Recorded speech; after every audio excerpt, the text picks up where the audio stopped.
ಅವ್ರೇನ್ ಹೇಳ್ತಿದಂದ್ರೆ we are watching you from long time. Okay, ನಿಮ್ಗೆ ಸುಮಾರು ವರ್ಷಗಳಿಂದ ಅಬ್ಸರ್ವ್ ಮಾಡ್ತಿದೀವಿ. ನಿಮ್ಮಿಬ್ರಲ್ಲಿ ಆ ಒಂದು when you look at each other, ನೀವು ಒಬ್ರನ್ನೊಬ್ರು ನೋಡಿದಾಗ ದಟ್ ಯುನೋ ಅಫೆಕ್ಷನ್ ಆಗ್ಲಿ, ಲವ್ ಆಗ್ಲಿ, ಅಥವಾ ಆ ಕನ್ಸರ್ನ್ ಆಗ್ಲಿ ನಿಮ್ಮಿಬ್ರು ಕಣ್ಣಲ್ಲಿ ಕಾಣಿಸುತ್ತೆ.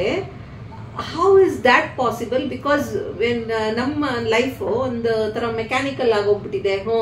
ಊಟ ಆಯ್ತಾ, ತಿಂಡಿ ಆಯ್ತಾ, ಮಕ್ಳು ಬಂದ್ರ, ಹೋದ್ರ, ನಿಂಗೇನಾದ್ರು ಬೇಕು ಅಂದ್ರೆ ನೀನ್ ತಗೋ ಅಂತ ಹೇಳಿ ಅದ್ರಲ್ಲೇ ಇದೆ. ಬಟ್ ಈ ತರ ಬಾಂಡು ಏನಕ್ಕೆ? What is the secret behind? Secret behind ಇಷ್ಟೇ ಗೊತ್ತು. ಬೇಜಾರು ಮಾಡ್ಕೊಂಡಿದ್ದೆ, ಬೇಜಾರು ಮಾಡ್ಕೊಂಡು ಆಯ್ತು, ಮಾಡ್ಕೊಳಲ್ಲ. ಸೀಕ್ರೆಟ್ ಏನು ಅಂತಂದ್ರೆ, ನನಗೆ ನೀನು ಮಗು, ನಿನಗೆ ನಾನು ಮಗು. ಹಂಗಾಗಿ ಇನ್ನೊಂದು ಮಗುನ ಆರೈಕೆ ಬಗ್ಗೆ, ಅದ್ರ ಬಗ್ಗೆ, ಇದ್ರ ಬಗ್ಗೆ ಅಂತ ತಲೆ ಕೆಡಿಸ್ಕೊಳ್ಳುವಂಥದ್ದೇ ಇಲ್ಲೇ. ಗಂಡ ಹೆಂಡತಿ, ಹೆಂಡತಿ ಗಂಡ, ಇದ್ರ ಜೊತೆಗೆ ನಮ್ಮ ಮಕ್ಕಳು ನಾವೇ ಆಗಿರೋದ್ರಿಂದ ನಮಗೆ ಅದೇನಾಗುತ್ತೆ ಕೇಳಿದ್ರೆ, ದದ್ದಂಗೆ ಏನಾದ್ರು ಹೆಚ್ಚು ಕಡಿಮೆ ಆಗ್ಬಿಟ್ರೆ ನಿನಗೂ ಹಾಗೇನೆ ದದ್ದಂಗೆ ಏನಾದ್ರು ಇದಾಗ್ಬಿಡುತ್ತಾ? ಇವತ್ತಿಗೂ ನಿನಗೂ ಗೊತ್ತಿದೆ, ನಾನು ಶೂಟಲ್ಲಿ ಇದ್ರು ಬೆಳಗ್ಗೆ ನಾನು ಬೇಗ ಹೋದ್ರು ತಿಂಡಿ ಆಯ್ತಾ, ಮಧ್ಯಾಹ್ನ ಊಟ ಆಯ್ತಾ, ಸಂಜೆ ಇದಾಯ್ತಾ ಅಂತ ಕೇಳ್ತೇನೆ. ಯಾಕೆಂತಂದ್ರೆ ನನ್ನ ದದ್ದ ನನ್ನ ನಿರೀಕ್ಷೆಯಲ್ಲಿ, ನನ್ನನ್ನು ನಂಬಿ ಭರವಸೆಯಲ್ಲಿ ನನ್ನ ಜೊತೆ ಬದುಕ್ತಾ ಇರೋರು. ಹಾಗೇನೆ ನಾನೂ ಕೂಡ ಬರೀ ನನ್ನಿಂದ ನೀನು ಬದುಕ್ತಿದ್ಯಾ ಅಂತಲ್ಲ, ನಿನ್ನಿಂದನೂ ನಾನು ಬದುಕ್ತಾ ಇದ್ದೀನಿ. ಹಾಗಾಗಿ ಈ ಪ್ರೀತಿ ಚಿರಂತನವಾಗಿರುತ್ತೆ. ನಾವೆಲ್ಲಿ ತನಕ ಇರ್ತೀವೋ ಅಲ್ಲಿ ತನಕ ಈ ಪ್ರೀತಿ ಇದ್ದೇ ಇರುತ್ತೆ.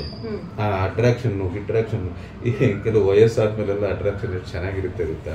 ಒಂದ್ಸರಿ ಹಳೇದು ನೆನಪು ಮಾಡ್ಕೊಂಡ್ಬಿಡೋದು. ಈಗ ನನಗೆ 90 ವರ್ಷ, ನಿನಗೆ ಎಷ್ಟೋ ವರ್ಷ, ನಿನಗೂ ವಯಸ್ಸಾಗುತ್ತಲ್ಲ, ಹಾಗೆಲ್ಲ ಒಂದೊಂದ್ಸರಿ ನೀವು ಕೂತ್ಕೊಂಡಾಗ ಅಲ್ಲದದ್ದ ಅವಾಗ ಫಸ್ಟ್ ಆ ಮಾರುತಿ ಬಂಡೆ ಹತ್ರ ಎಲ್ಲ ಐನೋಡ್ ಹಾಕಿದ್ರಿ ಹಿಂಗ್ ಇದ್ದಿದ್ದೆ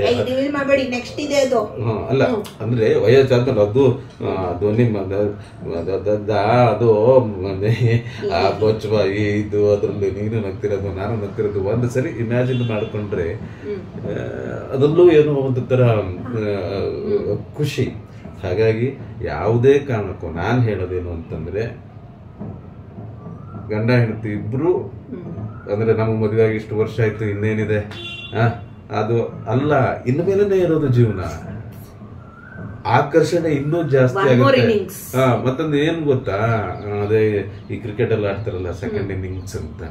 ಆಮೇಲೆ ಹೋಗ್ತಾ ಹೋಗ್ತಾ ಹೋದಂಗೆ ಗಂಡ ಹೆಂಡತಿ ಮೇಲೆ, ಹೆಂಡತಿ ಗಂಡನ ಮೇಲೆ ಈ ಇದು ಪರಸ್ಪರ ಏನು ಅಂತಂದ್ರೆ ಇದಾಗಿರ್ತಾರೆ, ಅವಲಂಬಿತರಾಗ್ತಾರೆ. ಅವಾಗ ಇನ್ನೂ ಪ್ರೀತಿ ಜಾಸ್ತಿ ಆಗುತ್ತೆ. ಏನಕ್ಕೆ ಹೇಳಿ, ನಾವು ಲವ್ ಮಾಡ್ಬೇಕಾದ್ರೆ ಇಬ್ರ ಇದ್ವಲ್ವಾ, ಆವಾಗ ಎಷ್ಟು ಇಬ್ರು ಅನ್ಯೋನ್ಯವಾಗಿ ಪ್ರೀತಿಸ್ತಿದ್ವು, ಈಗಲೂ ಅಷ್ಟೇನೆ.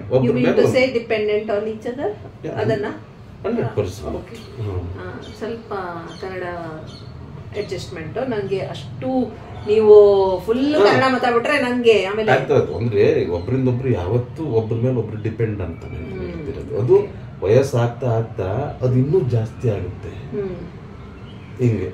See, that is true. When you grow older with each other, dependency on each other is more. But ನಾನು ಇವ್ರಿಗೆ ಯಾವಾಗ್ಲೂ ಒಂದ್ ಮಾತು ಹೇಳ್ತೀನಿ, ತುಂಬಾ ಡಿಪೆಂಡೆಂಟ್ ಆಗ್ಬೇಡಿ ನನ್ನ ಹತ್ರ, ಅಥವಾ ನನ್ ಮೇಲೆನೆ ನೀನೇ ಇದನ್ನ ಮಾಡ್ಕೊಡೋ, ನೀನೇ ಅದನ್ನ ಮಾಡ್ಕೊಡೋ ಅಂತ ಪ್ಲೀಸ್ ಆ ತರ ಆಗ್ಬೇಡಿ. You also learn on your own. ನೀವು ಅಫ್ಕೋರ್ಸ್ ನಾನು ಇವ್ರ ಮೇಲೆ ಡಿಪೆಂಡೆಂಟು, ಇವ್ರು ನನ್ನ ಮೇಲೆ dependent, that's fine. But we should also be independent in our relationship on our own also. ಆವಾಗ್ಲೇನೆ ನೋಡಿ, ನೀವು ಕೇಳಿದ್ರಲ್ಲ, ಇವತ್ತು ಸುಮಾರು ಜನ ನನ್ನ ಹತ್ರ ಏನ್ ಕೇಳಿದ್ರು ಅಂತಂದ್ರೆ, what is the secret? Secret is nothing. It is about concern about each other, love about each other. So obsession ಅಂತ ಅಲ್ಲ. Of course it should not, your relationship should not go into obsession. ಅವಾಗ ಅದು ಒಂಥರ claustrophobic ಆಗೋಗುತ್ತೆ. ಸೊ ಏನೇ ಇದ್ರೂ give each other space, give each other time, talk to each other, show that affection for what he loves or she loves. ಅದೇ ನೋಡಿ, ಅದೇ ನಮಗೆ ಕ್ಯಾರಿ ಫಾರ್ವರ್ಡ್ ಮಾಡ್ಕೊಂಡ್ ಬಂದಿರೋದು ಇಷ್ಟು ವರ್ಷ. That is the only secret. Love yourself and love your partner. Life will be very lovable. Namaste.